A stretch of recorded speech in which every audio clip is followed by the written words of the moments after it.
Bienvenue dans Muscle ta répartie, le podcast qui te donne envie de l'ouvrir. Je suis Michèle Ruffo, je suis coach, formatrice et conférencière sur la répartie au travail et pour cet épisode, j'ai le plaisir de recevoir Marine Pétroline Soichaux. Bonjour Marine. Bonjour Michèle. Marine, tu es spécialiste du sexisme et en particulier du sexisme au travail. Tu as récemment publié le guide de déconstruction du sexisme au travail aux éditions Personne. Tu animes un podcast intitulé Chronique du sexisme ordinaire que tu as adapté en spectacle conférence. Alors, j'aimerais savoir, Marine, qu'est-ce qui t'a amené à te passionner pour le sujet du sexisme ? Il y a eu plusieurs éléments. Je pense que le premier, c'est comme beaucoup de femmes de ma génération, un cheminement plus ou moins long sur tous ces sujets. Je pense que quand j'avais 20 ans, ça m'effleurait pas vraiment les idées, comme certaines jeunes personnes aujourd'hui sont beaucoup plus conscientisées que nous, on l'était à l'époque. Je pense que toi et moi, on a à peu près le même âge. Donc je me souviens que j'étais abonnée au magazine Cosette, qui n'existe plus, mais peut-être que certaines personnes qui nous écoutent ont connu ce merveilleux magazine féministe. Et je sais qu'au début, quand je le lisais, j'étais là « Oh là là, elles exagèrent un peu quand même !» Genre « Oh là là, les féministes, elles exagèrent !» Et quelques années plus tard, je lisais le magazine. Alors peut-être que la ligne édito a un peu changé. J'ai pas non plus fait de comparaison très précise. Mais je me disais, c'est gentil quand même. Elle pourrait y aller un peu plus fort. Donc j'ai l'impression que pendant toutes ces années où j'ai lu ce magazine, il y a des choses qui ont évolué en moi. J'ai écouté beaucoup de podcasts, lu des bouquins, etc. Jusqu'à arriver à un moment où on se dit, bon, et moi, qu'est-ce que je fais en fait ? C'est quoi mon rôle dans tout ça ? C'est quoi ma petite goutte de colibri pour éteindre le feu ?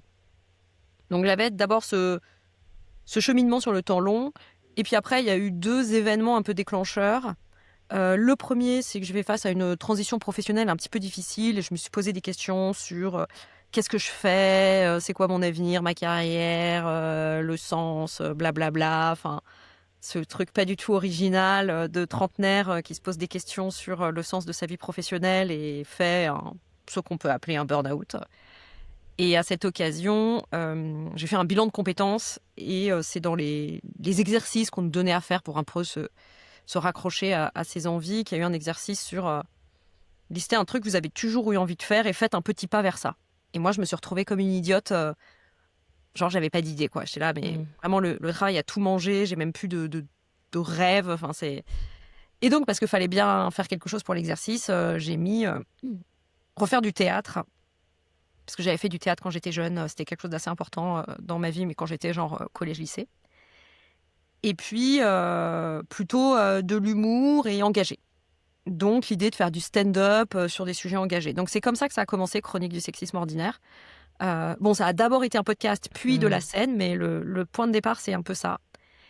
Et puis, le deuxième élément déclencheur, ça a été la lecture d'un livre, Femme invisible, de Caroline Criado-Pérez, qui est une journaliste anglaise qui a décortiqué tout un tas d'études, de rapports, et qui développe dans son livre la thèse que l'absence de statistiques genrées qui distinguent les hommes et les femmes crée un monde fait par et pour les hommes et invisibilise les besoins, les problématiques féminines. Et alors, c'est dans ce livre qu'entre autres, elle explique quelque chose que peut-être beaucoup de personnes connaissent aujourd'hui, mais le fait que pendant longtemps, les crash tests sur les voitures ont été faits sur des mannequins qui représentaient le corps d'un homme. Et elle détaille comme ça énormément d'exemples dans plein de domaines de la vie, dans la technologie, la vie au travail, la vie personnelle, l'urbanisme. Et la dernière partie, c'est sur les crises et migrations. Et moi, j'ai chialé en lisant ce chapitre, en fait. Elle montre tout un tas d'inégalités de genre invisibles et insoupçonnées. Et c'est de là qu'est partie la ligne éditoriale du podcast Chronique du sexisme ordinaire. Parce que quand j'ai lu ce bouquin, je me suis dit, mais il faut absolument que le monde sache. Il faut amplifier ce message, il faut le raconter au plus grand nombre. Tout le monde ne va pas aller lire ce livre qui fait genre 350 pages ou 400, je ne sais plus. Même si on peut le lire par petits bouts et par chapitres. Donc je vous encourage, si ça vous intéresse, à le lire. On le lit quand même. Oh là là, mon Dieu, c'est un truc énorme. On peut vraiment le lire de manière... on peut le lire dans le désordre. Et donc, la ligne éditoriale du podcast est partie de là, les inégalités de genre invisibles et insoupçonnées. Et le premier épisode, c'est sur le déneigement des rues en Suède. C'est ce qui ouvre le premier chapitre du livre. Alors après, j'ai pas fait tout le livre, évidemment. Enfin, il y a d'autres sujets qui sont arrivés, mais ça, c'est vraiment parti de là. Donc voilà comment je me suis intéressée au sexisme. Un long cheminement de déconstruction, une transition professionnelle qui a fait que, tiens, si je faisais quelque chose de différent, ce livre qui a vraiment été un déclencheur. Et tout ça s'est concrétisé d'abord dans le podcast Chronique du sexisme ordinaire, que j'ai ensuite adapté sur scène. Et j'ai ensuite écrit un livre parce que, en travaillant sur ces sujets de sexisme, je me suis retrouvée à faire des formations sur les violences sexistes et sexuelles au travail. Et je me suis rendu compte que j'avais pas de livre de référence à recommander aux gens. Genre, lisez ça, il y a vraiment la base, c'est génial, vous saurez tout ce qu'il faut savoir à votre niveau.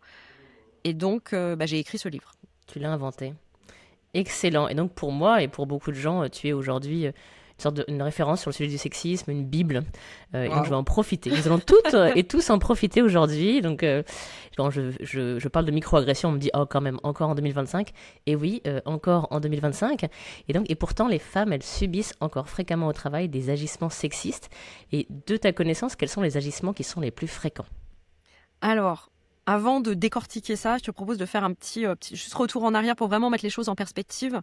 C'est qu'effectivement, comme tu le dis, les gens disent « Ah, mais non, quand même, c'est aujourd'hui, en 2025. » Parce que ça fait des années qu'on parle de ça et que depuis 1946, on a un arsenal législatif très impressionnant sur le sujet pour essayer de réduire les inégalités professionnelles entre les hommes et les femmes et d'arriver à l'égalité. Or, ces inégalités perdurent.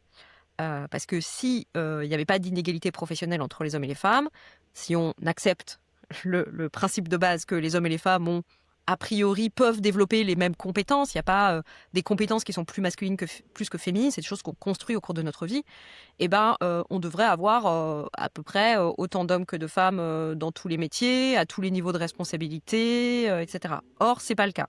Donc, c'est qu'il y a un truc qui est déséquilibré à un moment donné, et il se trouve qu'il est déséquilibré en défaveur des femmes. Puisque aujourd'hui, dans le secteur privé, en moyenne, les femmes gagnent par leur travail 23% de moins que les hommes.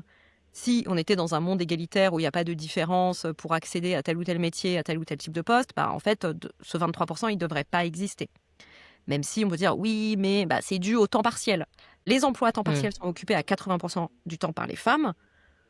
Pourquoi ? En fait, s'il n'y avait pas de différence genrée, on devrait avoir autant d'hommes que de femmes qui se mettent à temps partiel, que ce soit pour des raisons familiales, pour avoir plus de temps pour leurs enfants ou d'autres raisons, puisque, a priori, la majorité des familles dans lesquelles grandissent les enfants sont à la base sur un couple parental hétérosexuel, et que les hommes et les femmes devraient autant s'occuper de leurs enfants, le père et la mère.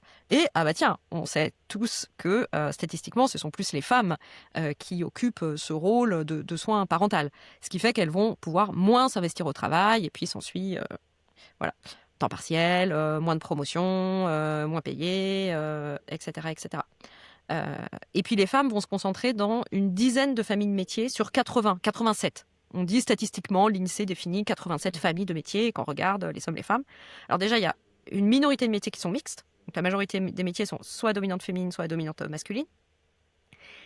Et les femmes se concentrent dans un nombre beaucoup plus petit de familles de métiers que les hommes, et dans des métiers et des secteurs qui sont plutôt dévalorisés, peu rémunérés, voire où il y a beaucoup d'emplois précaires. Comme le soin, donc tout ce qu'on appelle le care, l'éducation, les services, l'entretien. Et elles occupent 62% des emplois non qualifiés. 62% des emplois non qualifiés sont occupés par des femmes. Et quand on regarde les gens qui travaillent, mais qui sont quand même sous le seuil de pauvreté en France, il y a 70% de femmes.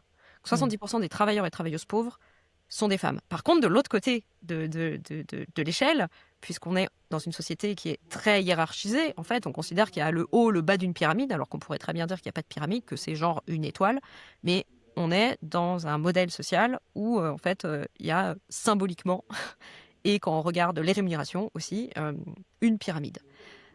Donc si on regarde en haut de la pyramide, le top 1 des salaires les plus élevés, il y a 78% d'hommes, 22% de femmes. Et encore, et on va pouvoir en reparler, il y a encore énormément de violences sexistes et sexuelles, dont ce qu'on a appelé donc les agissements sexistes. Je n'ai pas oublié ta question, j'y arrive. Je fais pas comme les personnalités politiques qui répondent. Oui, c'est ça. Non, j'avais confiance. Je réponds. Donc les agissements sexistes, qu'est-ce que c'est ? Peut-être que les personnes qui nous écoutent, c'est la première fois qu'elles entendent ce terme, parce qu'il a été défini dans la loi en 2015. Donc ça fait 10 ans. C'est les 10 ans des agissements. Joyeux anniversaire. Joyeux anniversaire, les agissements sexistes. Donc ça recouvre ce qu'on pourrait appeler dans un langage plus courant le sexisme ordinaire.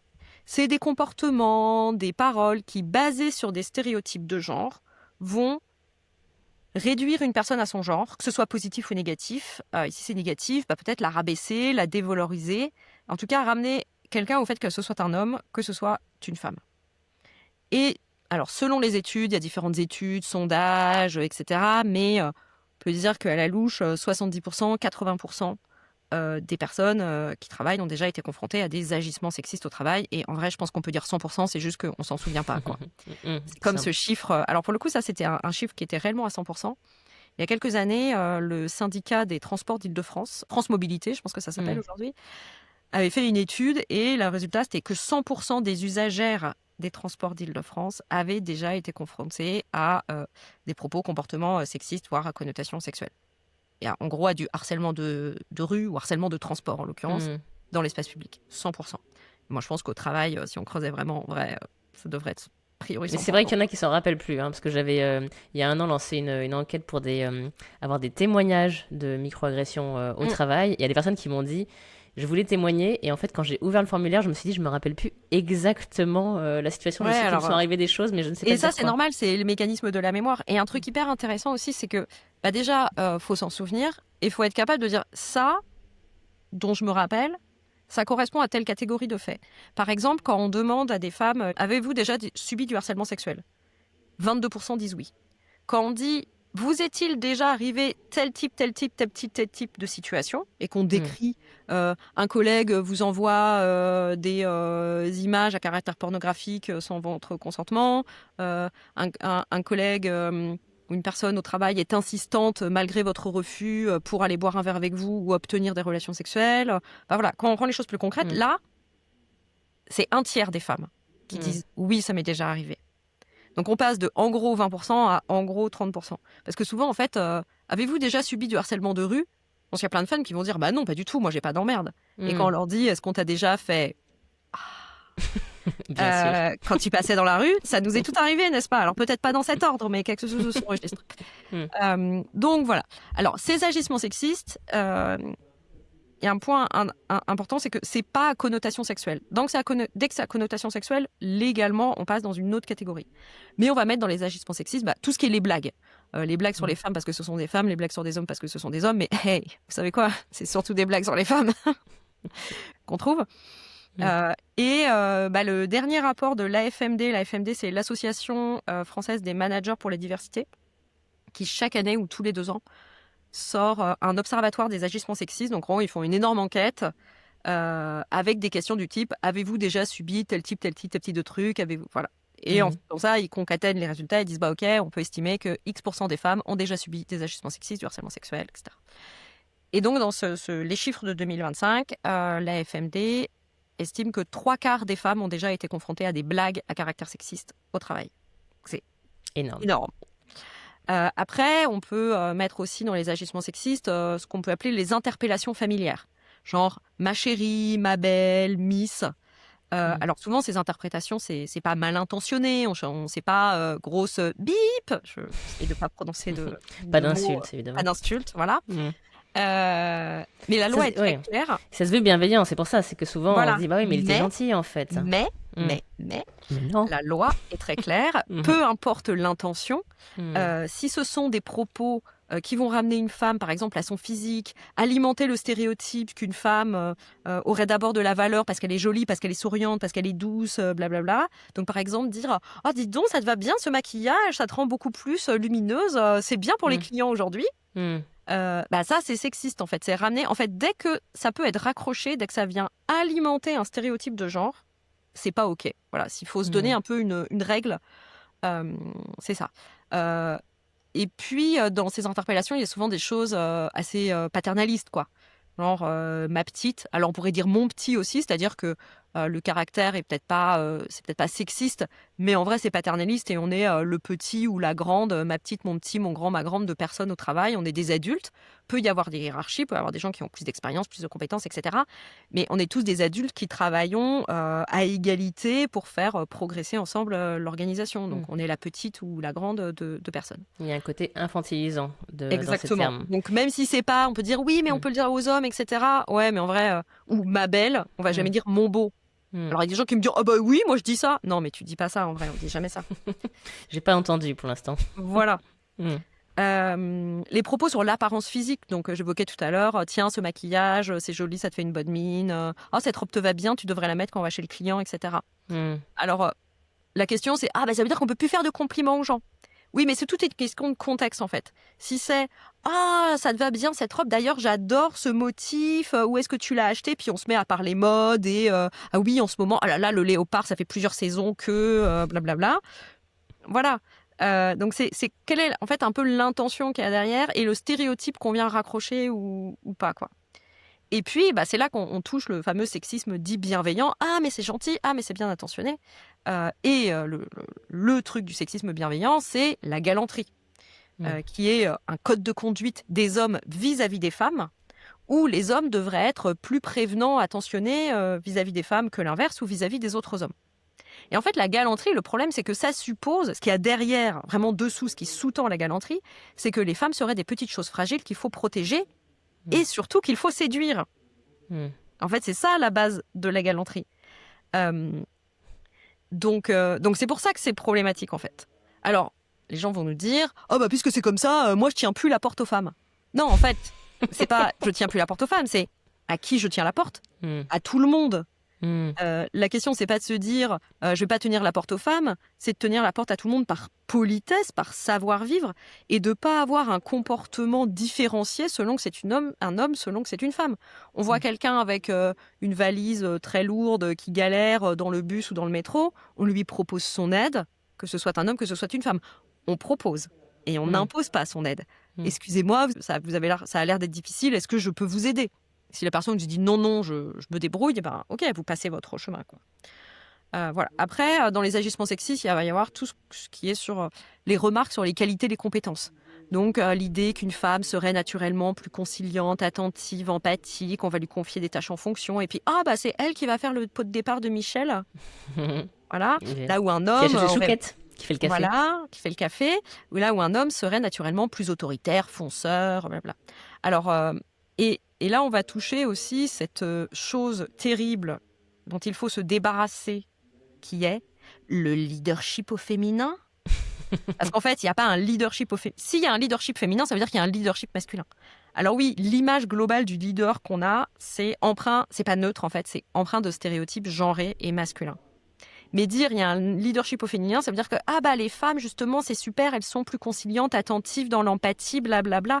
Non, ça essentialise, ça veut dire que les femmes elles sont comme si, elles devraient être comme si, et on va attendre qu'elles soient comme ça. Et à l'inverse, les hommes, on va attendre d'eux autre chose.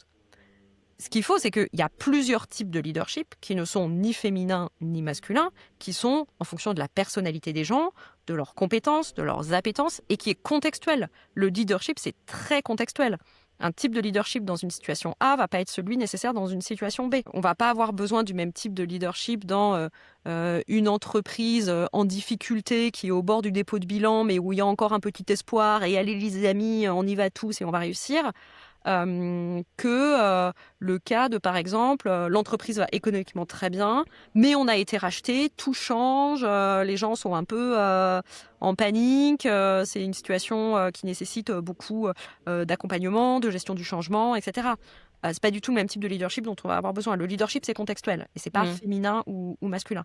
Donc c'est un point, le leadership au féminin, c'est vrai que moi c'est quelque chose qui m'a beaucoup questionné, où j'ai beaucoup changé d'avis sur ce terme, parce que je me disais effectivement, homme, femme ou encore autre, on attend un leader, on n'attend pas forcément, c'est pas parce que tu es né femme ou homme que tu vas changer ton leadership. Par contre, le fait qu'il y ait des programmes leadership au féminin en entreprise, bon, ça donne un indice que les femmes sont invitées plutôt que les hommes, et souvent c'est quelque chose que de mon point de vue, alors je les connais pas tous, mais est souvent vertueux parce qu'il crée un cercle de parole justement de ce qu'on vit. Il y a beaucoup de femmes qui me disent les hommes ne comprennent pas ce que je vis parce ça dépend ce qu'on met. Ça dépend ce qu'on met dans le leadership au féminin. Si on crée un environnement safe en non-mixité pour que les femmes puissent partager leur vécu, parce que l'entreprise est un monde genré et ne vivent pas les mêmes expériences que les hommes, et qu'elles soient libres d'en discuter sans être sous le regard des hommes qui va forcément les amener à se comporter comme ci ou comme ça, oui, 100 fois oui. Ou si c'est pour conforter leur leadership et qu'elles se sentent plus à l'aise à aller dans certaines situations. Mais le problème, c'est que beaucoup de ce genre de choses sont en fait des injonctions à adopter les codes du leadership dit masculin. Et donc, on remet le problème sur le dos des femmes et c'est les discours de women empowerment type négocie ton salaire, brise le plafond de verre et ce syndrome de l'imposteur, oh là là là là, va falloir s'en occuper. D'ailleurs, arrêtons de parler de syndrome, ce ne sont pas des pathologies. Ça suffit ce terme syndrome à tout bout de champ, syndrome de la bonne élève, syndrome de l'imposteur, non mais stop quoi. C'est pas dans le, comment ça s'appelle, je sais plus le gros bouquin qui recense toutes les maladies mentales. C'est pas dedans en fait. Donc, ce n'est pas un syndrome. Si vous voulez parler de phénomène, mais parler de syndrome qu'on va en plus très associer au féminin, ça veut dire que c'est une maladie et donc il faudrait guérir les femmes. Le problème de ces approches, c'est qu'on part du principe qu'il faut réparer les femmes, qu'il faut les guérir pour qu'elles puissent être à égalité des hommes. Non, c'est qu'en fait, on a sociabilisé les hommes à avoir certains comportements par l'éducation, la culture, etc., etc. Et que ces comportements, ils sont valorisés dans le monde du travail. Et donc, on dit aux femmes, vous, on vous a pas appris ça, mais c'est ça qu'il faut faire. C'est profondément injuste et inefficace. Ce qu'il faut, c'est changer les codes et pouvoir permettre à tous et toutes de ne pas avoir à se conforter à un script genré, que ce soit au travail ou en dehors, mais là, on parle du travail, et pouvoir être soi-même et se développer et s'épanouir comme on l'entend, quoi. C'est ça l'objectif. C'est pas de faire des femmes des hommes comme les autres ou des hommes des femmes comme les autres. C'est que chacun puisse être soi-même, en fait, tout simplement. Donc voilà, petit aparté sur le leadership au féminin. Mais en tout cas, ce qui est sûr, c'est que globalement, les femmes ont l'impression qu'elles doivent en faire 2 fois plus pour ressembler aux hommes, parce que comme on est dans ce truc, ce monde un peu schizophrénique là, où on dit que c'est neutre, mais en fait non, c'est très genré au masculin. Les femmes en fait font face à des doubles standards. C'est-à-dire que pour un même comportement, il va être jugé et apprécié d'une façon pour une femme et d'une autre façon pour un homme. Si on prend un exemple un peu caricatural, une femme qui tape du poing, qui tape sur la table dans une réunion pour dire je suis pas d'accord parce qu'il y a des gens qui sont en train de dire une grosse connerie ou de sucrer son budget, l'air de rien. Et on va dire pas pareil qu'un homme. Elle est hystérique. Voilà, elle est hystérique, mais quelle emmerdeuse, gna gna gna. Parce qu'on attend des femmes, donc stéréotype féminin, une femme doit être douce, gentille, avoir des caractéristiques que les sociologues, les psychologues vont appeler communales, c'est-à-dire tourner vers les autres. Là, on attend des hommes des caractéristiques plus agentiques, tournées vers l'action. Et donc, quand une femme ou un homme adopte des comportements qui correspondent aux stéréotypes inverses, je veux dire de l'autre genre, c'est sanctionné socialement. C'est mal vu. Et donc, une femme qui va asseoir son autorité ou dire « je suis pas d'accord », en fait, elle se comporte comme un homme. Donc, et tout ça, c'est inconscient dans nos esprits, on ne s'en rend pas compte. Bien sûr. On va se dire « ah là là, mais quelle emmerdeuse, machin et tout ». Et donc, une femme en fait, est prise entre des injonctions. C'est soit je suis sympathique, mais on pense que je suis incompétente. Soit je fais valoir mes compétences et je m'affirme et je me bats pour et on m'en veut. Exposer ma valeur. Et là, on m'aime pas en fait. C'est ça. C'est un peu la quadrature du cercle. Donc il faut qu'on sorte, quoi. Et à l'inverse, un homme qui a pas envie de performer la masculinité telle qu'on l'entend, et là, ça va être un homme féminin et on va le traiter de c'est pas un vrai homme, il est pas assez viril, et on va l'associer aux homosexuels, puisque le revers de la médaille du sexisme, c'est l'homophobie. Donc, et dans ce monde, résultat, les femmes doivent en faire 2 fois plus pour prouver leur valeur. Et il est très courant, donc on revient aux agissements sexistes, d'entendre des remises en cause des compétences, en particulier des compétences à diriger, à manager. Et 50% des femmes, toujours le baromètre de la FMD de cette année, ont déjà entendu des propos en ce sens. Objectivement, ils ont les mêmes compétences, mais on va estimer qu'un homme va être plus à même de diriger une équipe. Ensuite, si on continue notre petite liste au Père parce Noël, que tu m'as fait toute une liste, mais ce n'est pas terminé. Vous croyez qu'il n'y en a plus ? Non, il y en a encore. Génial. Tous les propos sur la grossesse et la parentalité, genre oh là là, on peut pas compter sur elle le mercredi parce que elle prend elle a un 4/5e parce qu'elle s'occupe de ses enfants le mercredi. Et pourquoi les hommes ils ont des enfants aussi en fait dans l'ensemble, globalement. Alors oui, les couples homoparentales ça existe, mais statistiquement, la majorité des couples parentaux sont hétérosexuels. Donc, comment ça se fait qu'il y ait plus de femmes que d'hommes qui prennent des temps partiels pour des raisons familiales ? Cette question est rhétorique, hein, évidemment. Voilà. Et puis, tout ce qui va être incivilité à caractère sexiste. Donc, typiquement, dans les réunions, interruption, on vous explique le mansplaining, le mind-interrupting, tous ces trucs-là, tout le vol d'idées, où on dit bonjour à tout le monde sauf à vous qui êtes la seule femme, ce genre de choses qu'on peut mettre sous le chapeau incivilité, quoi. Donc voilà, petit florilège des agissements sexistes. Il y en a un bon paquet. Merci pour ce tour d'horizon, Marine. Et donc, comme diraient mes chers amis qui me disent « Comment ça, en 2025 ?» Comment t'expliques que ces agissements ils soient encore si courants alors qu'ils sont interdits dans la loi depuis bien longtemps et que, on en parle pas mal. Pas si longtemps que ça, en fait, 2015. Rappelez-vous que les femmes mariées ont eu le droit de travailler sans l'autorisation de leur mari en 1965. En fait, c'est hier à l'échelle de l'histoire humaine. Donc, d'un côté, on a défini les agissements sexistes il y a 10 ans. Et on vit dans un système patriarcal qu'on estime s'être instauré il y a 12 000 ans au néolithique.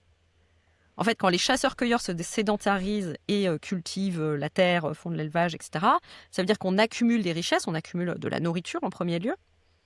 Et c'est à cette époque qu'apparaisse le besoin de se défendre pour pas venir se faire piquer ces trucs. Parce qu'avant, on n'avait rien à nous voler, en fait. On avait quelques petits silex taillés, tu vois, mais on n'avait pas de quoi nourrir tout un groupe pendant plusieurs jours ou plusieurs mois, quoi. Parce que c'était au jour le jour qu'on allait au marché dans la nature, quoi. Sauf que quand on se sédentarise, on accumule des richesses. C'est là qu'apparaissent des castes de guerriers pour défendre, des castes de chefs, et qu'apparaissent les inégalités sociales, avec des groupes sociaux, des castes, et les inégalités de genre. Bon voilà, alors on va pas rentrer dans trop de considérations paléontologiques, mais juste pour remettre en perspective, ça fait 12 000 ans en fait, les habits. Est-ce que je vais attendre 12 000 ans du coup ?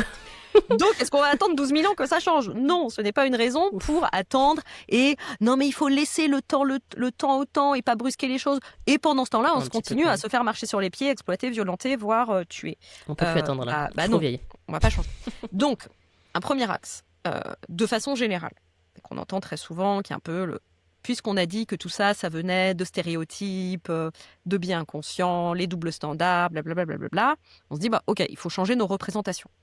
Parce que c'est bien l'éducation, la sociabilisation, la culture qui entretiennent ces stéréotypes. Stéréotypes qui fonctionnent comme des raccourcis mentaux pour notre cerveau. Et va alimenter ce qu'on appelle le continuum des violences. Donc on a décrit là tous les agissements sexistes, et en fait, il ne s'est pas recadré. Et en fait, ça instaure dans les esprits l'idée que c'est OK de dire que les femmes, c'est moins bien que les hommes, voire c'est inférieur, voire oh là là, on a raison de les laisser à la photocopieuse. Et puis, ça veut dire qu'elles valent moins, donc qu'on peut les dominer, qu'on peut les exploiter. Et ce qui s'enclenche dans certains cas, c'est des violences plus graves à caractère sexuel, et on va arriver dans des problématiques de harcèlement sexuel, voire d'agression, voire de viol. Donc, la première logique, c'est de se dire, OK, on change les mentalités, on change les stéréotypes pour ne pas alimenter les stéréotypes qui vont alimenter des comportements et agissements sexistes, qui vont alimenter des violences plus graves. Alors oui, ça semble évident, ça semble une bonne idée, c'est une idée, c'est une piste, mais là encore, ça va prendre beaucoup, beaucoup de temps, puisqu'on estime que l'être humain a intégré les stéréotypes de genre dès l'âge de 4 ans. Donc, un peu comme quand tout à l'heure on disait, attendez, ça fait 10 ans que les agissements sexistes c'est dans le code du travail, ça fait 12 000 ans qu'il y a une domination sociale et institutionnalisée, c'est bien un système des hommes sur les femmes en tant que groupes sociaux. Voilà, vous arrivez au travail avec Bernard, 50 ans, et ça fait donc 46 ans qu'il a intégré les stéréotypes de genre. C'est pas en une sensibilisation de 2 heures sur les stéréotypes de genre que tout d'un coup, poum, ça va rebooter son système et faire une mise à jour, quoi. Non. Donc, je dis pas qu'il faut pas le faire. C'est bien de sensibiliser, ça permet aussi de préparer le terrain à d'autres choses, etc. Mais si on est dans le cadre du travail, c'est là que, et c'est pour ça moi que je bosse sur le monde du travail, parce que au monde du travail, on a une chance, c'est que il y a un cadre. Il y a un cadre, il y a des règles, il y a des process. Et ça permet de changer les comportements. Et une fois qu'on a changé les comportements, les mentalités vont suivre. Donc en fait, souvent, on pense qu'il faut changer les mentalités pour changer les comportements, alors que c'est plutôt l'inverse qu'il faut faire. Pensez, par exemple, à la ceinture de sécurité. Si on s'était contenté de dire, bon, maintenant dans les films, il faut que les gens ils aient une ceinture. Et puis il faut expliquer aux gens, on va faire des campagnes de prévention sur il faut pas rouler trop vite et mettre sa ceinture. Mais on le rend pas obligatoire, on met pas d'amende, voilà, et on met pas des normes pour les constructeurs de voitures pour qu'il y ait des ceintures dans toutes les voitures, etc., etc. Si on contraint pas le comportement, et ben en fait, on mettrait toujours pas la ceinture, voilà, et on continuerait à fumer dans les lieux publics et à rouler à 170 sur l'autoroute. Donc il faut des conséquences, c'est ça que tu nous dis. Voilà, et donc il faut changer par des process, par des cadres, alors c'est soit du process un peu nudge, tu vois, vous savez là, ce truc de dans les urinoirs, dans les lieux publics, de mettre une petite cible là, au fond. Une petite mouche. Une petite mouche, pour que les garçons, parce qu'ils adorent les jeux vidéo. dire, ah non, les jeux, je vais attraper la mouche avec mon pipi, parce que je suis trop fort, parce que c'est moi qui pisse le plus loin. Bah, on va utiliser ce ressort-là pour leur dire, fais pipi là et pas à côté. C'est ça un nudge. Donc soit on contraint le comportement par des petits trucs comme ça, soit on va le contraindre par le bâton et la carotte, le genre d'arme, et voilà. Et donc au travail, qu'est-ce que c'est ? C'est des process, en particulier RH, mais aussi managériaux. Ok, révisons la façon dont on recrute, la façon dont on gère les carrières, la façon dont on évalue les compétences, la façon dont on organise le travail en équipe, etc. Et réévaluons les règles qu'on se donne et les normes qu'on a et les habitudes qu'on pense neutres, mais qui ne le sont souvent pas, et réexaminons-les à la lumière du genre. Et ça amène à se poser plein de questions sur, par exemple, la négociation de salaire. En fait, pourquoi on se dit « Ah non, mais lui, il a plus parce qu'il a mieux négocié ?» Alors, si cette personne travaille dans les achats et que la négociation est une réelle compétence nécessaire et à valoriser pour le poste, pourquoi pas ? Mais ce n'est pas le cas dans 99% des emplois. Négocier n'est pas une compétence. On doit rémunérer les gens sur leurs compétences, leurs accomplissements. Donc, en fait, dire il a eu plus parce qu'il a négocié, et on considère ça normal, alors que pourquoi, en fait Pourquoi pas ? Enfin, ça pourrait être totalement différent. Donc, remettons en cause tous ces trucs qui nous semblent évidents. Ah, mais c'est parce qu'il a demandé. D'où tu demandes et donc tu obtiens, en fait. C'est quoi cette règle ? Cette règle, ça s'appelle juste la loi du plus fort, en fait, ou la loi de celui qui gueule le plus, ou celui qui emmerde le plus son manager, et on lui donne ce qu'il veut pour qu'il arrête de nous emmerder. Alors que si on change les règles et qu'on rend aussi les règles évidentes pour tout le monde, c'est-à-dire que c'est pas un mec dans son coin ou un espèce de club secret qui décide des augmentations et des promotions des uns et des autres, mais que les règles sont claires. Voilà les critères, voilà comment ça se passe. Tout le monde a sa chance. Déjà, celui qui vient demander tous les 2 mois qui veut être augmenté, on va peut-être lui dire non, en fait, tu sais très bien que c'est tous les ans, donc merci, au revoir. Et là, ça demande un petit peu de courage, un peu de courage managérial. Parce que quand on est manager, c'est pas juste je suis le chef et je prends un chèque. Ça implique pas mal d'autres choses. Donc, en gros, on n'attend pas que ça change, parce que sinon on va attendre longtemps. On travaille sur la sensibilisation, l'éducation, les stéréotypes, blablabla, machin, mais surtout on travaille sur les process et les pratiques managériales. Excellent. Donc là, on a parlé de comment est-ce qu'on pouvait changer les règles du jeu, et je pense que parmi les gens qui nous écoutent, il y a des gens qui ont été victimes d'agissements sexistes ou de harcèlement sexuel et qui ont besoin de conseils, parce que je me rends compte au fur et à mesure des ateliers que je peux mener que beaucoup de gens ne savent pas leur recours et se trouvent bien seuls. Qu'est-ce que tu pourrais leur conseiller ? Alors, là encore, il y a des grands principes qu'on peut recommander, mais c'est toujours très contextuel. On ne va pas réagir de la même façon pour une blague sexiste un peu lourde, ou complètement lourde, à la machine à café, devant plusieurs personnes qui n'étaient pas adressées à une personne en particulier. On ne va pas réagir de la même façon qu'une situation de harcèlement caractérisé où ça fait 6 mois que un homme haut placé met la pression à une petite stagiaire pour qu'elle couche avec lui. Évidemment. Donc, pour des agissements sexistes, titre remarques, blagues, etc., déjà, si on est témoin, on peut et on doit. Et si on est manager, on doit. On n'a pas le choix. Si on n'est pas manager, on peut, si on s'en sent capable. Et là aussi, c'est contextuel, quoi. Si c'est le big boss de la boîte et que vous venez d'arriver et que vous êtes en période d'essai, oui, vous n'allez pas avoir la même réaction que si vous êtes délégué syndical protégé, quoi. Évidemment. Donc, réaction à chaud, on peut dire non, je suis pas d'accord, c'est pas ok, ça me fait pas rire. pour faire cesser, envoyer un signal de c'est pas OK. Donc en fait, on s'adresse plus aux gens qui écoutent mais ne disent rien qu'à la personne qui est à l'origine du propos, en fait, dans ce cas-là. Et s'il y a une personne qui a été visée, c'est pas toujours le cas, si c'est une blague comme ça en passant qui s'adresse à une personne en particulier, mais si c'est une remarque sur ah tiens, il y a du monde au balcon aujourd'hui, bah ça envoie le signal à la personne qui était visée que ah il y a quelqu'un avec elle. Ensuite, donc à chaud, on dit stop. À froid, s'il y avait quelqu'un qui était visé, on va la voir pour savoir comment elle se sent, lui proposer son aide, mais attention, on n'est pas le sauveur ou la sauveuse sur son cheval qui vient sauver la pauvre demoiselle en détresse, si c'était une femme. Donc, attention à ce syndrome sauveur-sauveuse. On peut proposer son aide. Tiens, tout à l'heure, Bidule a dit ça, j'ai l'impression que tu étais mal à l'aise, comment tu te sens ? Voilà, et on écoute la personne. On n'est pas là non plus pour faire justice ou pour dire ouais, c'est vraiment un gros bip, on va lui péter la gueule. Voilà. Et puis si la personne nous dit non mais c'est bon, t'inquiète, blabla, on peut dire ok. Si un jour tu veux en parler ou sache que c'est pas des comportements qui sont tolérés au travail non plus, tu peux venir m'en parler, je suis ok. Ou peut-être lui dire tiens, tu sais que au CSE il y a tel ça et ça, ou tiens, dans l'intranet il y a une formation sur le truc, ou t'as lu le guide machin parce que moi j'avais lu ça et donc voilà. Mais on vient pas forcer en fait. On est là pour apporter son soutien, dire hey, check. Voilà, on est là pour checker la personne, être sûr que tout va bien et dire je suis là, je suis dans ton côté quoi. Là-dessus, quand on est témoin, dans certaines sociétés, on a la possibilité de faire un signalement alors même qu'on est seulement témoin, comme un lanceur d'alerte. J'y viens. Oui, tu y viens, ok.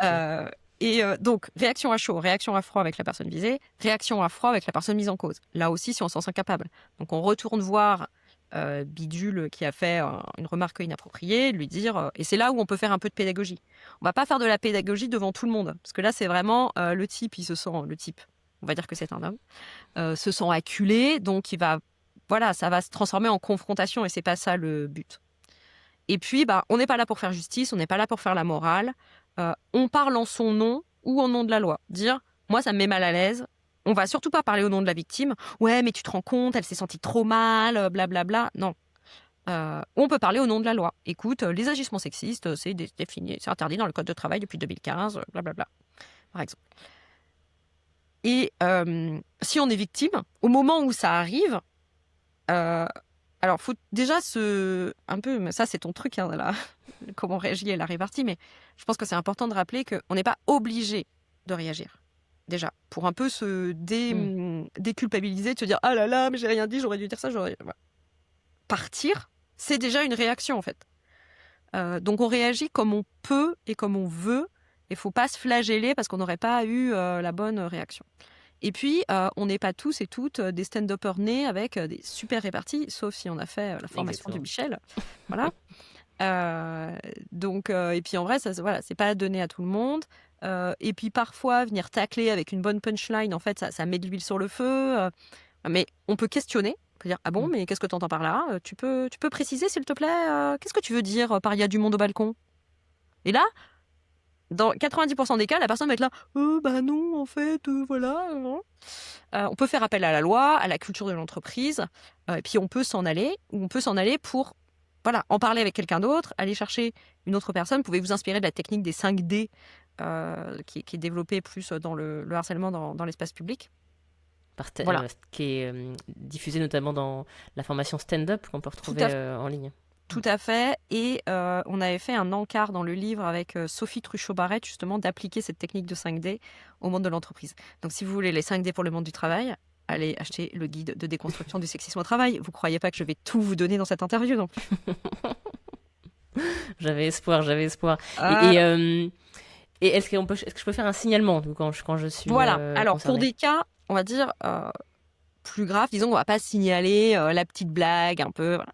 Mais quand les faits sont plus graves, donc dès que c'est à connotation sexuelle, globalement, ou si c'est répété, si répétition, Bidule, c'est 3 fois par jour qui fait des blagues sexistes, inappropriées, alors ça peut être raciste, homophobe, tout ce que vous voulez. Hein. Il y a 25 critères de discrimination reconnus dans la loi, donc on pourrait faire une liste assez longue. Donc on peut signaler. Alors le signalement en interne, ça dépend des organisations, et des organisations qui ont des systèmes bien, qui ont vraiment des procédures avec une adresse email ou une plateforme dédiée, etc., etc. C'est pas toujours le cas. Souvent, la logique, c'est manager, RH, CSE, médecine du travail. Un peu dans l'échelle, enfin dans l'escalade, on va dire, des signalements. Laisser des traces écrites. Donc ça peut être, je vais en parler à telle personne et puis je double d'un mail, voilà, comme je vous l'ai dit, blablabla, tel jour, telle heure, tel contexte, voilà ce qui a été dit, voilà ce qui s'est passé, je signale. On peut aller chercher du soutien, donc surtout si on est victime, mais aussi si on est témoin, parce que dans des cas très graves de harcèlement sexuel, harcèlement moral, quand on est témoin, mais qu'on n'est pas en capacité forcément de réagir, quand c'est le boss de la boîte qui harcèle la stagiaire et que vous êtes le junior, ça peut être hyper difficile et on peut avoir aussi besoin de soutien soi-même en tant que témoin confronté à des situations de violence. Donc il y a différents numéros d'écoute qui existent, il y a des boîtes qui mettent en place des cellules d'écoute psy dans des dispositifs de qualité de vie au travail / lutte contre les risques psychosociaux. Il y a des associations spécialisées comme l'association, la VFT, l'association des violences faites aux femmes au travail. Puis surtout, documenter, garder des traces. Et en dernier recours, parfois, porter plainte, soit contre l'employeur qui n'aurait pas assuré votre santé et sécurité, soit contre l'auteur ou l'autrice des faits. C'est 2 procédures différentes. Mais bon, pas rentrer peut-être dans ces considérations-là. Très bien. En tout cas, il existe très souvent des recours. On ne les connaît pas toujours, donc c'est important de se renseigner pour savoir ce qui se passe dans son entreprise. À ma connaissance, en tout cas, à partir de 11 salariés, on doit commencer à avoir un dispositif. Donc, si votre entreprise fait plus de 11 salariés, il devrait exister quelque chose. À partir de 11 salariés, il y a normalement une personne référente agissement sexiste, harcèlement sexuel au sein du CSE. Et à partir de 250 salariés, il y a une personne qui a référente agissement sexiste, harcèlement sexuel du côté de l'employeur. C'est souvent quelqu'un des RH, mais pas forcément. Mais très souvent quelqu'un des RH. Donc voilà, dans les signalements, ce sont aussi des personnes à aller voir, les référents ou référentes. Et idéalement, on espère, parce que c'est pas toujours le cas, ces personnes sont formées au recueil de la parole, au recueil de signalements. Souvent, c'est quand même un petit peu succinct. Elles ont eu une formation vite fait, et puis c'est déjà mieux que rien. Donc c'est auprès de ces personnes qu'on peut avoir du soutien et aussi, à ma connaissance, l'entreprise doit faire une enquête aussi sérieuse que possible, parfois en interne, parfois en externe. Ça, c'est la décision souvent côté RH de lancer une enquête ou pas. En tout cas, les recommandations, c'est dès qu'il y a des faits à connotation sexuelle, donc en gros, dès qu'il y a soupçon de harcèlement sexuel, sachant qu'une accumulation d'agissements sexistes peut être requalifiée par un juge de harcèlement sexuel. Donc voilà, c'est peut-être que les propos n'ont pas été à connotation sexuelle, mais c'est tellement sexiste qu'on va dire ouais, mais c'est comme du harcèlement en fait. Donc l'entreprise, souvent les RH avec les top managers ou le dirigeant, le chef d'entreprise, si c'est une PME, peut décider de lancer une enquête. Alors la recommandation, c'est évidemment que mènent des enquêtes des gens formés à l'enquête. Le principe d'une enquête, voilà, par exemple, imaginons un cas de harcèlement sexuel tel qu'on l'imagine avec le manager qui harcèle sexuellement l'alternante. Voilà. Mais ça peut se passer dans l'autre sens. Il y a aussi des manageuses qui se font harceler sexuellement par des collaborateurs. Ou des hommes qui se font harceler sexuellement par des femmes. Ça existe. Mais c'est souvent des femmes qui sont victimes. Et dans les personnes mises en cause pour harcèlement sexuel, il y a quand même une surreprésentation des managers. Même si tous les cas existent, mais bon, c'est quand même souvent des hommes en position d'autorité. Donc une enquête, en fait, les gens qui mènent l'enquête vont écouter toutes les parties prenantes, un peu comme dans une enquête dans les films, quoi. On va convoquer et interroger toutes les personnes, on va récolter s'il y a des preuves type, je sais pas, des emails, des échanges de messages. Regardez, il m'a envoyé une dick pic sur Teams ou Slack ou sur mon téléphone personnel, sur mon numéro perso en dehors des heures de travail. Oui, ça compte. Il ne suffit pas d'envoyer des dick pics le vendredi après 18h pour que ça ne soit pas pris en compte. Hein. Non. Dommage. Ouais, bien essayé Bernard. Donc voilà, les gens qui mènent les enquêtes, ils vont produire un rapport d'enquête qui dit à la lumière des faits récoltés, des témoignages récoltés, il semblerait que la situation décrite s'apparente à des faits de harcèlement sexuel ou autre. C'est souvent des formules avec pas mal de circonvolutions, parce que la seule personne qui peut dire c'est du harcèlement sexuel, c'est un juge dans une procédure judiciaire. Donc c'est pour ça que souvent les rapports d'enquête, c'est très au conditionnel, quoi. Voilà. Et certaines organisations choisissent, si on n'a pas les personnes formées en interne, si c'est trop touchy, si c'est trop compliqué, si on n'a pas le temps, ça peut juste être ça, choisissent de faire appel à un cabinet extérieur. Et il y a des boîtes dont c'est le métier, en fait, de faire des enquêtes qui débarquent pour entendre tout le monde et faire ce rapport.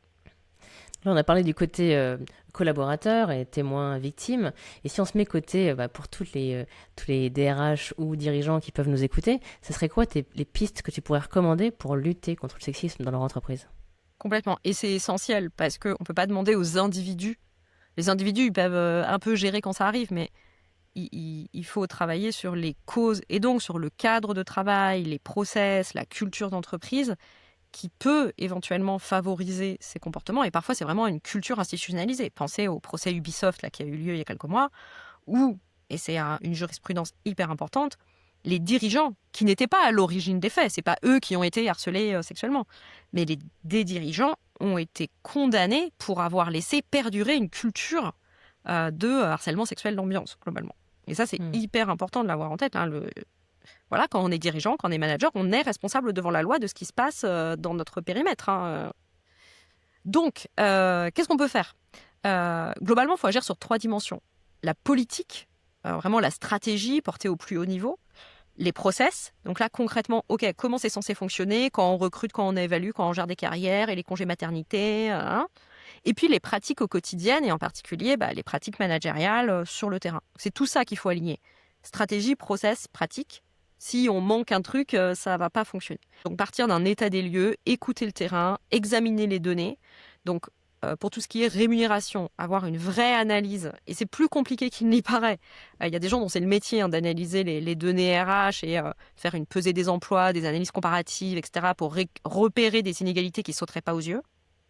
Et ça, les amis, vous avez intérêt à vous y mettre parce qu'il y a un truc qui arrive l'année prochaine qui s'appelle la transposition dans le droit français de la directive européenne sur la transparence des salaires.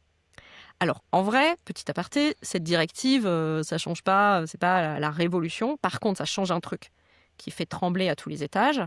C'est qu'aujourd'hui, une personne va pouvoir demander et sera légitime d'obtenir les niveaux de rémunération genrés pour un même travail.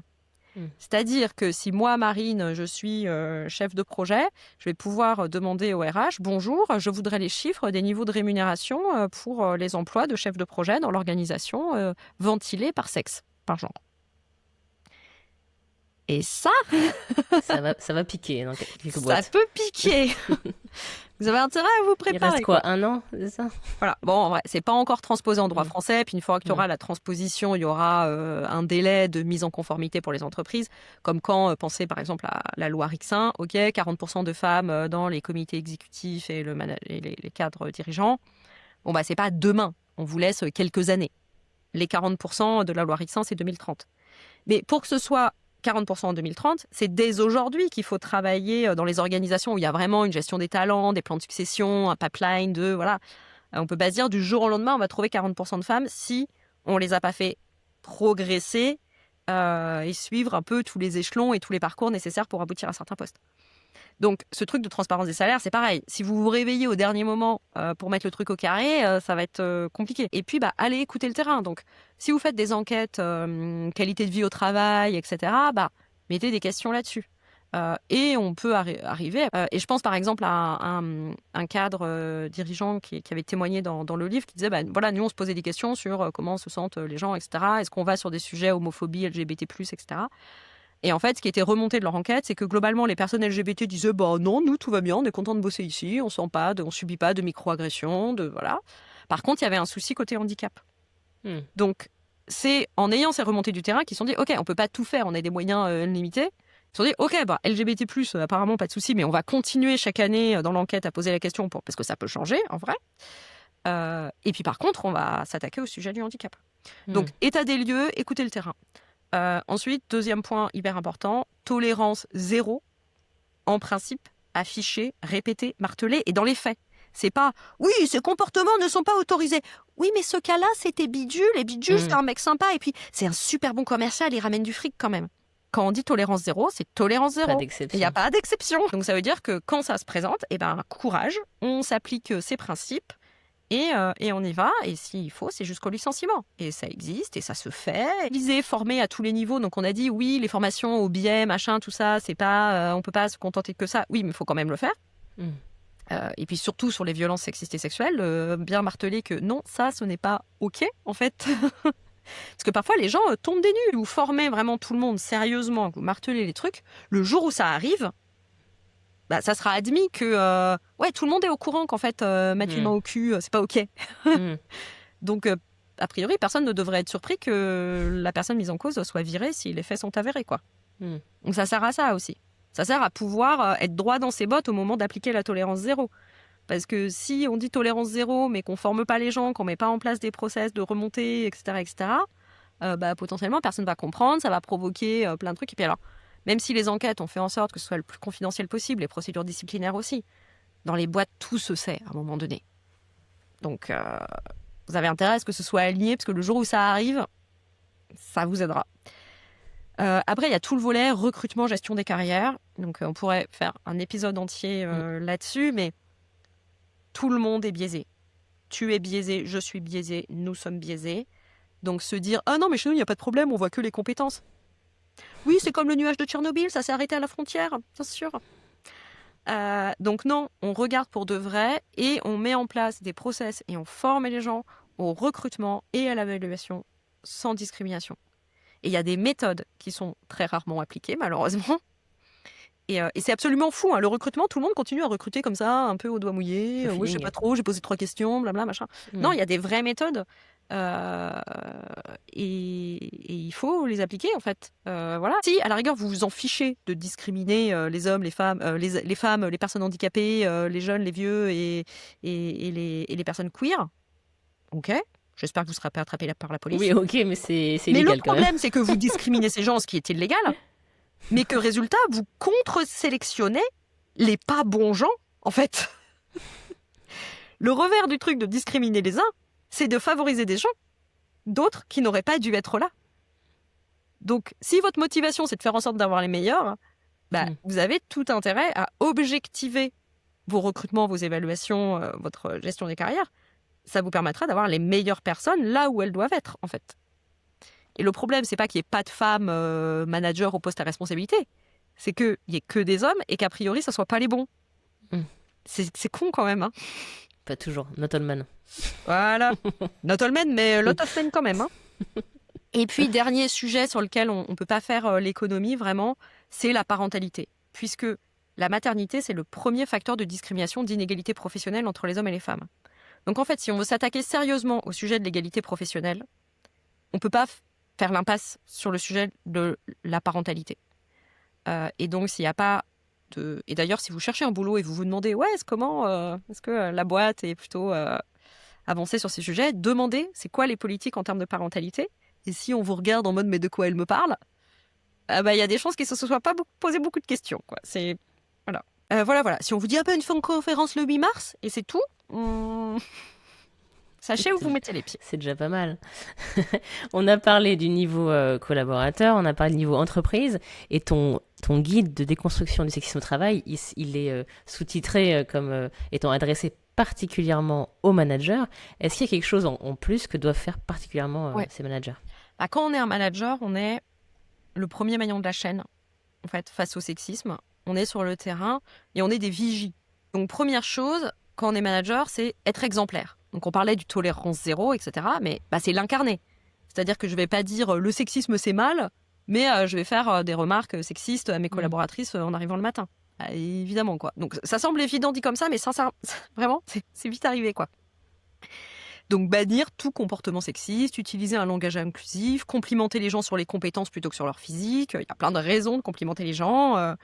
Tiens, c'était super, ta présentation l'autre jour, je trouvais que c'était hyper clair, t'as vachement progressé par rapport à la dernière fois, bravo. On fait un compliment qui a toute sa place au travail, on parle des résultats, des accomplissements des gens, plutôt que sur à quel point cette coupe de cheveux éclaire ton visage. Voilà. Créer un cadre sécurisant. avec des règles claires. Travailler sur les réunions, c'est vraiment un super point de départ. Travailler sur la répartition équitable de la parole. Vous pouvez même commencer par mesurer le temps de parole des hommes et des femmes en réunion. Moi, là, ça fait 3 semaines qu'à la réunion d'équipe où il y a, je sais pas, X personnes, je mesure, voilà, il y a des applis en ligne pour le faire. Et ben en fait, 70% du temps de parole, ce sont des hommes, alors que c'est X% des effectifs. Parce que ça se trouve, ils sont en minorité numérique, mais c'est eux qui parlent le plus. Ah bah là, personne ne peut vous dire qu'il n'y a pas de problème. Voilà. D'organiser un cadre de travail qui soit équitable, en particulier pour les parents. Focus sur le retour de congé maternité. Le congé maternité, ce n'est pas des vacances. Ce n'est pas « Hey, c'était bien tes vacances et tout ». Non, c'est vraiment penser le retour de congé maternité ou paternité comme un vrai re-onboarding. Si vous créez un cadre de travail sécurisant, bienveillant, où les gens n'ont pas peur de s'exprimer, où ils savent qu'ils peuvent compter sur vous, il y a plus de chances qu'ils viennent vous parler. Et vous dire, bah voilà, il se passe ça, etc. Et puis, accompagner les carrières, se dire, tiens, je vais essayer un peu de encore travailler sur mes biais. Et me dire, j'ai 2 chefs de projet, un homme, une femme, je leur accorde le même temps pour leur faire des retours sur leur travail, pour les aider à progresser. Parce que très souvent, quand on regarde les rapports d'évaluation, les hommes, on leur fait beaucoup plus de retours constructifs qui les aident à progresser, et les femmes, on leur dit, ouais, c'est bien, bravo, continue. Et le coup d'après, c'est le mec, parce qu'on lui a fait des retours constructifs, qui va progresser, qui va être meilleur et qui va passer au-dessus. Enfin, vraiment, et ça, c'est totalement inconscient, les managers s'en rendent pas compte. Donc, objectiver au maximum. Donc, en gros, c'est ralentir la pensée et objectiver, quoi. C'est les deux trucs pour contrer les biais et stéréotypes. Et si on revient sur les micro-agressions au travail, qui est mon sujet de prédilection, pour toi, est-ce qu'il y a des manières de répondre que tu recommandes en particulier ou qui marchent quand tu les utilises ? Ouais. Alors, comme on l'avait vu tout à l'heure, il y a la technique du questionnement. C'est OK. Tu dis, mais attends, tu dis qu'une femme, tu dis non, on va pas mettre Christelle sur ce dossier parce que faut de la poigne. Qu'est-ce que t'entends par là? Qu'elle aurait pas assez de poigne, mais pourquoi? Parce que c'est une femme? Une femme n'aurait pas la poigne nécessaire? Donc, questionner pour mettre en évidence le problème. Après, on peut s'inspirer des techniques de communication non violente, c'est de verbaliser, de dire ce qui est en train de se passer. Attends, on t'a dit que, pourquoi c'est pas OK? Et j'aimerais que ce genre de remarques ne surviennent plus. Donc on reste calme, ferme. Et puis, mais bon, faire ce genre de recadrage, c'est pas toujours possible. Donc il y a une technique qui m'a été soufflée par Kautar Trojet, qui est la technique de là ou du complice. Donc par exemple, un collègue ou un chef qui vous dirait tiens, mais vas-y, on va terminer cette discussion au bar en face, ce serait plus sympa, ou vous êtes en séminaire, passe dans ma chambre. Non mais bidule, moi je te connais, je sais que t'es un bon gars et que tu penses pas à mal, mais tu sais, ce genre de choses, ça pourrait être interprété autrement, hein, tu devrais faire gaffe. Donc, je te fais comprendre que, en fait, inconsciemment, je te le dis pas, mais tu sais que tu sais que j'ai compris. On s'est vu. Voilà, on a vu. Et en même temps, on est oh non mais quand même, voilà. On n'est pas, on le prend par le côté en fait plutôt qu'attaquer frontalement, plutôt que de dire non mais ça va pas te proposer ce genre de choses, t'es vraiment un gros dégueulasse, puis il va être là, oh non mais t'es vraiment une hystérique, qu'est-ce que t'imagines, non tu prends tes désirs pour des réalités, Voilà. Donc ça aussi. Elle l'avait partagé cette technique dans un épisode précédent du podcast pour les personnes qui voudraient se replonger dans les techniques de Kautar. Excellent. Et les auditeurs et auditrices adorent les punchlines. Donc, est-ce que toi, tu en as des punchlines pour réagir dans les situations un peu pénibles au travail? Alors, la punchline, elle dépend de ce qu'on nous a dit. Et Bien sûr. très classique qu'on entend très souvent, c'est « Oh non, mais on ne peut plus rien dire !» Genre, quelqu'un fait une blague sexiste, raciste, homophobe, ce que vous voulez. Vous dites « Bah non, c'est pas OK, ça me fait pas rire. Oh là là, on peut plus rien dire. » Ah mais si, on peut encore dire beaucoup de choses, bidule. Juste, on peut plus avoir des propos racistes, sexistes, homophobes qui stigmatisent et excluent certaines personnes. Moi, je trouve que c'est plutôt une bonne nouvelle, t'es pas d'accord ? Tu fais de l'éducation en même temps. Voilà. Et non, c'est OK. Et puis, on ne peut plus rien dire, c'est de l'exagération, quoi. C'est les techniques. C'est la même chose quand des politiques sont condamnés et mis en prison. Ah, c'est un complot, quelle indignité! On ne peut plus rien dire. C'est dans la même catégorie, quoi. Cette espèce d'exagération qui est en fait ridicule, mais qui coupe en fait, qui est des techniques pour détourner l'attention et pour couper le dialogue et l'argumentation. Puis retourner aussi la culpabilité, c'est un peu de ta faute. Voilà, parce qu'on ne peut plus rien dire, ou quand vous réagissez à une blague, oh, le t'as pas d'humour. En fait, le t'as pas d'humour, c'est la double peine. C'est que déjà, vous avez dû avoir pas mal de courage pour dire que vous n'êtes pas d'accord, que ça se fait pas, etc. Et en plus, en fait, c'est une manière de vous corneriser, de vous silencier avec cet argument soi-disant massu et d'autorité de oh là là, t'as pas d'humour. Non, mais en fait, c'est pas parce que c'est drôle que c'est légitime. Et c'est pas parce que c'est drôle que ça a lieu d'être. Il y a des choses très drôles qui sont OK. On peut rire, on doit rire au travail. Le rire a toute sa place au travail. Mais par contre, l'humour stigmatisant qui dévalorise, exclut, enferme certaines personnes, c'est non. Parce que, dans le cas du sexisme, ce sont des agissements sexistes. Voilà, le boucle est bouclé avec la définition de tout à l'heure. Formidable. Et sur la répartie, est-ce qu'il y a des personnes qui t'inspirent ?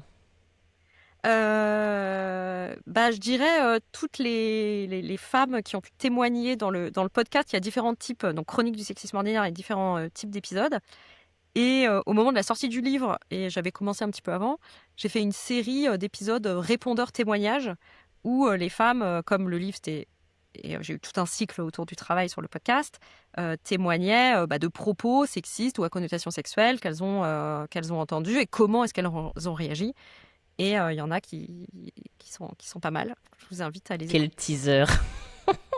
Ok, on va écouter ça. Et pour terminer, Marine, est-ce que tu aurais des conseils pour les auditeurs et auditrices ? Eh bien, écoutez le podcast Chronique du sexisme ordinaire et lire le livre Guide de déconstruction du sexisme au travail. Je l'avais vu venir. Merci beaucoup, Marine, pour tous ces apports. Et pour tous les auditeurs et auditrices qui nous écoutent, si vous voulez muscler votre répartie, n'hésitez pas à télécharger les 15 punchlines pour réagir face aux micro-agressions au travail. Et on se retrouve très bientôt pour un nouvel épisode. Excellente journée, Marine. Merci beaucoup.